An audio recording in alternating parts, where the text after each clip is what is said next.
Chapter number 16 में and environment हम study कर रहे थे। उसमें इकोसिस्टम का बैलेंस और ह्यूमन एक्टिविटीज की बात कर रहे थे। तो ग्लोबल वार्मिंग हमने पढ़ी थी, एसिड रेन पढ़ा था कि ह्यूमन एक्टिविटीज की वजह से जो इम्पैक्ट्स हैं हमारे इकोसिस्टम में वो कौन कौन से हैं।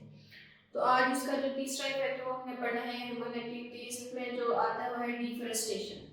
कि डिफोरेस्टेशन दरख्तों का काटना, ज़रूरत से ज़्यादा अपनी ज़रूरत को पूरा करने के लिए दरख्तों को काटते हैं, तो उसका क्या इफेक्ट होता है।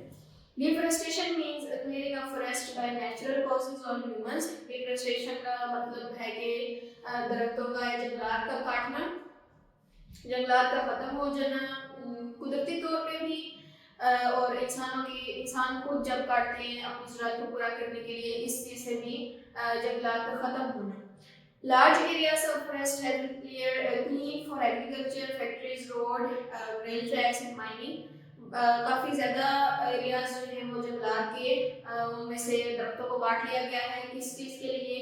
एग्रीकल्चर के लिए, फैक्ट्रीज बनाने के लिए, रोड्स बनाई जाती हैं, रेलवे ट्रैक्स बनने के लिए, कानें वगैरह खोदी जाती हैं। तो इस चीज़ के लिए जंगलात का खात्मा किया जा रहा है। Humans cut trees for getting would. इंसान दरख्तों को काटते हैं, एक तो इन एग्रीकल्चर की वजह से रोड्स वगैरह बनाते हैं, फैक्ट्रीज बनाते हैं, घर बनाते हैं, इस वजह से दरख्तों को काटा जाता है। दूसरा, इंसान काटते हैं, लकड़ी हासिल करते हैं जिससे वो ये फर्नीचर वगैरह बनाते हैं, जलाते हैं। Timber, which is then used for making structures and for heat production. Human preys upon forest animals, which are the predators of many insect pests. अब इंसान क्या करते हैं? शिकार करते हैं। वो बहुत सारे ऐसे जानवरों का शिकार कर लेते हैं जो कि प्रेडेटर होते हैं। बहुत सारे पेस्ट का मीट्स के प्रेडेटर्स होते हैं, उनको खा लेते हैं, उनका शिकार कर लेते हैं। और उनका जब शिकार किया जाता है, जब उनकी नंबरिंग कम हो जाएगी जंगलात में, तो जो जिस चीज़ का वो प्रे करते थे उनकी अमाउंट ज़्यादा हो जाएगी। जाहिर सी बात है, जब उनका शिकार करने वाला नहीं कोई बचेगा तो फिर जो प्रे होगा उसकी अमाउंट ज़्यादा हो जाएगी। In this way, insect pests destroy forest by eating the shoots and spreading diseases. अब जब प्रे को प्रिडेशन नहीं हो रही, कोई प्रिडेटर नहीं बचा, प्रिडेटर इंसानों ने खत्म कर दिए हैं, तो जो प्रे है वो नुकसान पहुंचाएगा जंगलात को। किस तरह से नुकसान पहुंचा सकते हैं? बहुत सारी बीमारियां लग सकती हैं।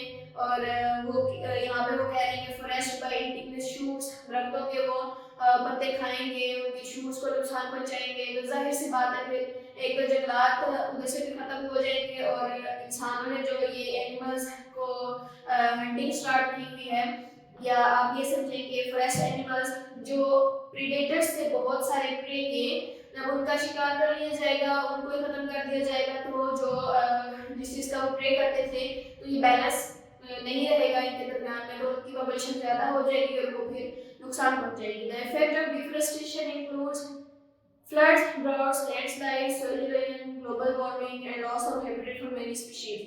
अब डिफोरेस्टेशन के रिजल्ट में क्या होगा? ग्लोबल वार्मिंग हो जाएगी और सॉइल इरोजन, सैलाब आएंगे, जमीन बंजर हो जाएगी, और उसके बाद ग्लोबल वार्मिंग होगी, लॉस ऑफ हैबिटेट।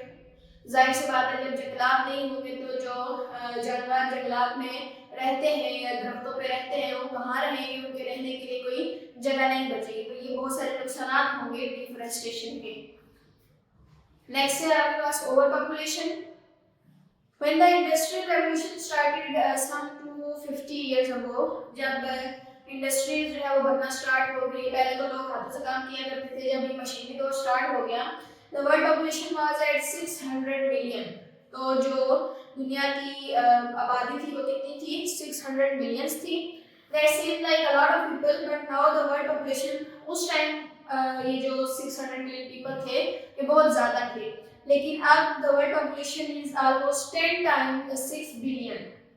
6 बिलियन के 10 गुना ज़्यादा है अभी, and will grow to 8 billion by 2025. अब 2025 तक कह रहे हैं कि 8 बिलियन से भी शायद ज़्यादा हो जाए, 8 बिलियन तक हो जाए। अब इतनी ज़्यादा हो चुकी है दुनिया की पॉपुलेशन।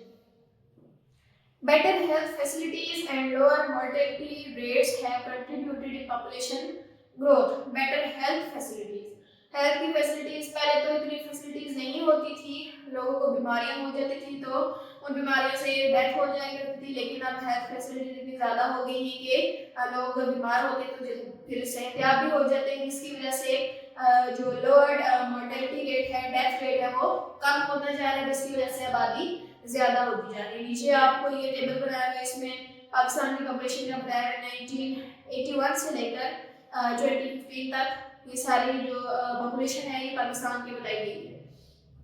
नेक्स्ट आपके पास आती है urbanisation. Urbanisation means growing of cities, यानी कि लोगों का देहातों से शहरों की तरफ रुख करना, नए शहर बनाना, तो इस चीज को अर्बनाइजेशन बोला गया है। People from move from rural areas to cities in search of better jobs, लोग जो है मूव करते हैं गांव से रूरल एरिया से शहरों की तरफ मूव करते हैं। क्यों मूव करते हैं? इन सर्च ऑफ बेटर जॉब्स, अच्छी जॉब्स तलाश करते हैं। एजुकेशन अपॉर्चुनिटीज, वो तालीम के लिए मूव करते हैं गांव से शहरों की तरफ।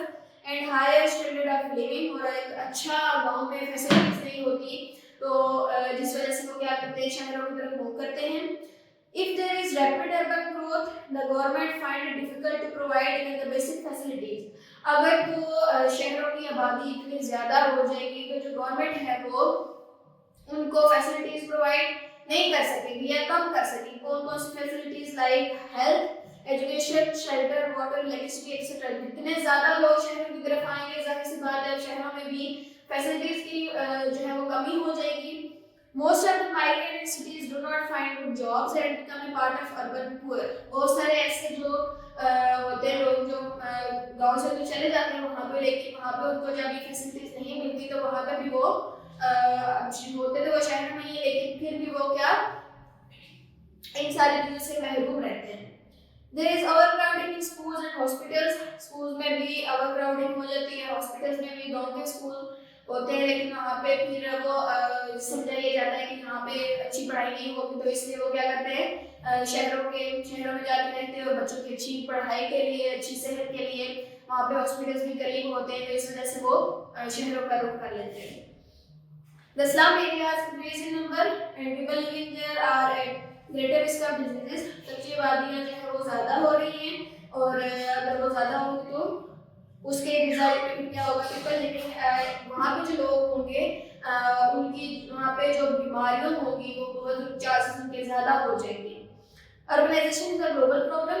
अर्बनाइजेशन ये एक ग्लोबल प्रॉब्लम है, पूरी दुनिया में ऐसा होता है and can not be stop, इसको रोका नहीं जा सकता, but it can be manage, लेकिन इसको अच्छे तरीके से अगर करें तो इसका सोल्यूशन निकल सकता है। The current level of urbanisation in Pakistan is about 32%। Pakistan में जब ये अर्बनाइजेशन अगर हो रही है तो वो कितने परसेंट? 32% हो रही है, which is not high by global standard.